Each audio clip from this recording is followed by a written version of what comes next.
malam, Bapak dan Ibu, Saudara Jemaat GPB Mandata Subang. Kita bertemu lagi di dalam ibadah rumah tangga secara online yang kita masih laksanakan di rumah masing-masing. Perikop bacaan kita pada malam hari ini adalah Keluaran pasal 21 ayat 26 dan 27. Sebelum kita baca firman, mari kita berdoa. Tuhan Allah Bapa di dalam Yesus, terima kasih Tuhan dalam peringatan Bapa sehingga pada malam hari ini kami dapat melaksanakan ibadah rumah tangga di rumah masing-masing, dan kami ingin mendengarkan firman Tuhan.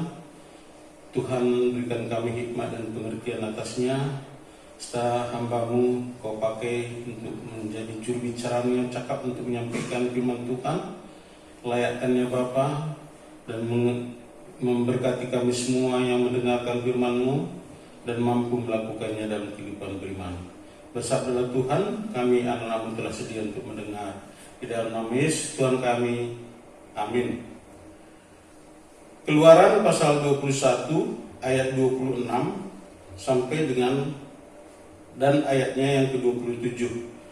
Apabila seseorang memukul mata budaknya laki-laki atau mata budaknya perempuan dan merusakkannya, maka ia harus melepaskan budak itu sebagai orang merdeka pengganti kerusakan matanya itu. Dan jika ia menumbuk sampai tanggal gigi budaknya laki-laki atau gigi budaknya perempuan, maka ia harus melepaskan budak itu sebagai orang merdeka pengganti kehilangan giginya itu. Sampai sedemikian jauh pembacaan firman Tuhan. Terpujilah Kristus. Haleluya. Bapak Ibu Saudara yang dikasihi Tuhan Yesus Kristus, di dalam Sabda Bina Umat yang diterbitkan GPB dikatakan begini: pada masa lalu kaum Buddha adalah kelompok masyarakat yang rentan mengalami tindak kekerasan baik secara fisik maupun mental oleh para majikan. Mengapa? Karena dalam pola pikir masyarakat pada waktu itu, seorang budak adalah milik tuannya. Dia sama dengan barang kepunyaan sang tuan yang dapat diperlakukan sesuka hati tuannya. Tidak ada hukum negara yang melindungi hak mereka. Namun, tidak demikian halnya dengan bangsa Israel. Mereka adalah umat Allah yang harus hidup sesuai dengan peraturan Allah, dan disitulah letak keistimewaan umat Tuhan. Mereka harus mempraktekkan kasih kepada sesama apapun status dan golongan mereka. Saudaraku, perikop bacaan kita hari ini memunculkan tema melindungi yang lemah. Kalau kita berbicara tentang hukum, karena perikop bacaan kita ini adalah perwujudan dari hukum, maka bicara tentang hukum adalah bicara tentang keadilan. Nah, keadilan pada hukum Taurat, Perjanjian Lama sebagaimana kita baca tadi, adalah jika balasannya setimpal menurut ukuran logika manusia. Seperti pada ayat 25, pada ayat 23 sampai 25 dari perikop bacaan kita naik sedikit ke atas. Di sini dikatakan, engkau harus memberikan nyawa ganti nyawa, mata ganti mata, gigi ganti gigi, tangan ganti tangan, kaki ganti kaki, lecur ganti lecur, luka ganti luka, bengkak ganti bengkak. Nah, itulah yang dianggap satu keadilan. Menurut penelitian arkeologi, salah satu hukum tertua yang dibuat oleh manusia adalah diketemukannya satu prasasti yang dibuat tahun 1750 sebelum Masehi yang dikenal dengan Undang-Undang Hammurabi. Prasastinya ada di Museum Louvre Paris di Prancis. Salah satu peraturan terkenal dari prasasti ini adalah hukum balas setimpal, yang mirip dengan hukum Taurat tadi. Hukum ke-196 dan 197 katakan begini, jika seseorang menghancurkan mata milik orang lain, mereka harus menghancurkan mata milik perusak itu. Jika seseorang mematahkan tulang milik orang lain, mereka harus mematahkan tulang milik orang yang mematahkan itu. Nah, jika balasan itu setimpal, itulah yang dianggap adil. Saudaraku, semua agama dan kepercayaan yang begitu banyak di dunia ini, termasuk agama-agama yang diakui di Indonesia, semua mengatakan bahwa keadilan itu bila dibalas dengan setimpal, itulah adil. Tapi ada satu agama di dunia yang berbeda, yaitu agama Kristen. Dalam artian Injil yang diajarkan oleh Tuhan Yesus, yang juga melebihi daripada hukum-hukum agama lain termasuk hukum Taurat. Berbeda ketika berbicara tentang hukum, yakni kasihlah yang diutamakan, yang diajarkan oleh Tuhan Yesus. Kita bisa baca di dalam kitab Matius pasal 38 sampai 40 katakan begini. Kamu telah mendengar firman mata ganti mata, gigi ganti gigi. Tetapi aku berkata kepadamu, janganlah kamu melawan orang yang berbuat jahat kepadamu, melainkan siapapun yang menampar pipi kananmu, berilah juga kepadanya pipi kirimu. Dan kepada orang yang hendak mengadukan engkau karena mengingini bajumu, serahkanlah juga jubahmu. Dan pada ayat yang ke-43 katakan, kamu telah mendengar firman, kasihilah sesamamu manusia dan bencilah musuhmu.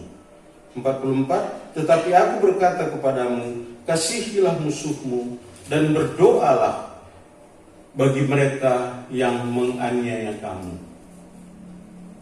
Luar biasa, Bapak Ibu Saudara yang dikasihi Tuhan Yesus Kristus, hukum yang diajarkan Tuhan Yesus memang lain daripada yang lain.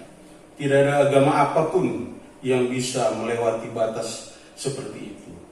Kalau hukuman sudah setimpal itu sudah adil. Tapi ini tidak. Bagaimana ya? Kita sendiri kadang-kadang merasa bagaimana bisa melakukan itu. Nanti itulah ajaran Tuhan Yesus Kristus yang semestinya kita laksanakan.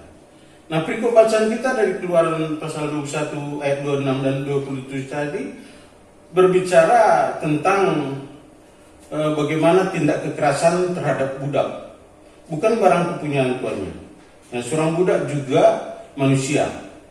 Tindak kekerasan terhadap budak baik laki-laki maupun perempuan harus dihentikan. Dalam situasi kerusakan mata atau gigi yang dialami oleh seorang budak karena tindakan aniaya sang tuan, maka mereka diberikan status bebas. Sebuah status ini biasanya diterima oleh budak ketika dia sudah bekerja selama 6 tahun. Tapi ketika perlakuan yang dilakukan tuannya tadi membuat dia cedera mata dan giginya, makanya dia harus dibebaskan. Nah, ini salah satu hukum yang berlaku bagi orang Israel. Berbeda dengan bangsa-bangsa lain pada masa itu. Kalau budaknya ya terbebas sama dia, terserah mau dia pakan, karena dianggap sama dengan barang. Nah, inilah bentuk keberpihakan Tuhan terhadap kelompok yang lemah. Dan itu berarti umat Tuhan juga harus menunjukkan keberpihakan kepada mereka yang lemah itu. Itulah wujud tindakan kasih kepada Tuhan melalui sesama. Bapak Ibu Saudara yang dikasihi Tuhan Yesus Kristus, lewat firman Tuhan malam ini kita mengerti bagaimana hukum kasih sebagaimana Tuhan Yesus ajarkan, melebihi dari hukum yang diajarkan di Perjanjian Lama Taurat. Karena ajaran Tuhan Yesus meyakinkan kita bahwa apa yang kita lakukan seturut dengan firman Tuhan, pasti itu adalah keadilan yang seadil-adilnya. Karena ketika balasan yang setimpal menjadi hukuman yang dianggap adil, ingat, tidak pernah akan berhenti balas membalas terus. Tapi ketika ada orang yang rela untuk menghukum dirinya, bahwa dia yang bersalah, kesalahan orang lain pun dia yang menanggung misalnya, pasti tidak akan ada lagi pembalasan yang lain. Nah, sehingga akan muncul suasana yang damai, suasana keadilan yang seadil-adilnya. Dan itu hanya ada di dalam ajaran Tuhan Yesus, di dalam Kristen, agama Kristen. Jadi Bapak Ibu Saudara, yakinilah bahwa apa yang kita tanam, itu yang kita tuai. Dari apa yang kita lakukan dalam kehidupan kita, seringkali mungkin membuat kita merasa capek, merasa sedih, merasa susah. Tapi ingat bahwa ketika kebaikan yang kita perjuangkan itu adalah seturut dengan kehendak Tuhan, kita akan mendapatkan nanti buah-buahnya. Apa yang kita tanam itu yang kita tuai. Nah, sebagaimana pemazmur katakan, nah itu walaupun kita menangis dalam memperjuangkan keadilan, kebaikan, dan kebenaran, kita akan pulang menuai dengan kebahagiaan dan sorak-sorai. Seperti lagu Penabur Benih yang kami tampilkan sewaktu vokal grup Eklesia sedang latihan, sambil kita mengenang saudara kasih kita almarhum Bapak S. Tampu Bolon. Selamat mendengarkan lagu Penabur Benih.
Bapak Ibu Saudara yang dikasihi Tuhan Yesus Kristus, kita akan masuk dalam doa syafaat.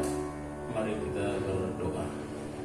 Tuhan Allah Bapa di dalam Yesus, terima kasih Bapa, Kau telah memberikan firman-Mu untuk kami dapat renungkan serta menggumulinya, serta melakukannya di dalam kehidupan beriman oleh pertolongan kuasa Roh Kudus.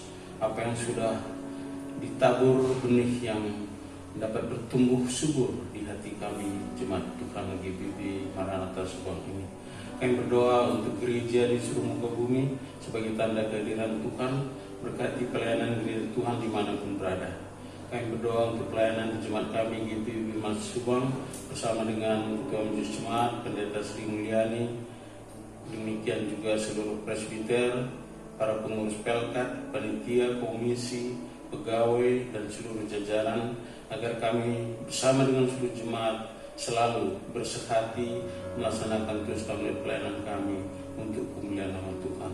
Berdoa untuk jemaat-jemaat Tuhan, pribadi pas pribadi, keluarga pas keluarga, di dalam segala keberadaan kami pertaruhkan dalam tangan Tuhan.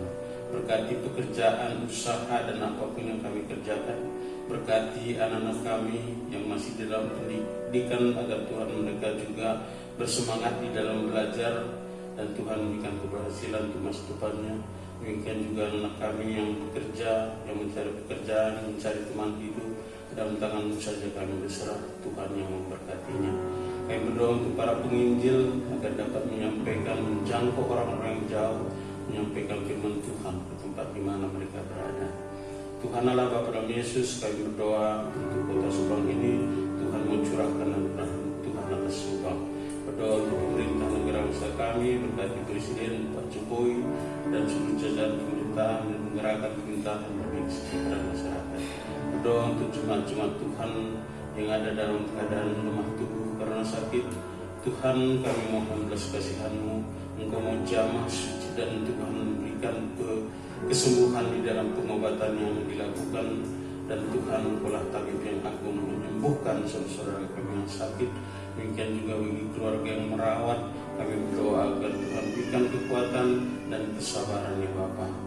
Tuhan Allah Bapa di dalam Yesus, kami berdoa untuk setiap kami di dalam melaksanakan hidup beriman, agar semakin hari mempunyai progres yang baik, semakin dewasa, semakin kuat, dan Tuhan dipermuliakan melalui kehidupan kami. Tuhan, di dalam masa adanya virus pandemi COVID-19 ini, kami berdoa untuk kehidupan kami dan seluruh jemaat di dalam kami melaksanakan aktivitas di luar rumah, agar kami tetap dapat melaksanakan protokol kesehatan. Lebih daripada itu, Tuhan yang menyertai melindungi kami, tutup bungkus kami dalam kuasa darah-Mu sehingga kami selamat. Tuhan, ampuni seluruh dosa kami Bapa, sempurnakan doa ini kami naikkan di dalam nama anak-Mu Yesus Kristus, Tuhan Juru Selamat kami yang telah mengajar kami berdoa. Bapa kami yang di surga, dikuduskanlah nama-Mu, datanglah kerajaan-Mu, jadilah kehendak-Mu di bumi seperti di surga. Berilah kami pada hari ini makanan kami yang secukupnya, dan ampunilah kami akan kesalahan kami, seperti kami juga mengampuni orang yang bersalah kepada kami. Dan jangan membawa kami ke dalam cobaan, tapi lepaskanlah kami daripada yang jahat. Karena Engkaulah yang empunya kerajaan dan kuasa dan kemuliaan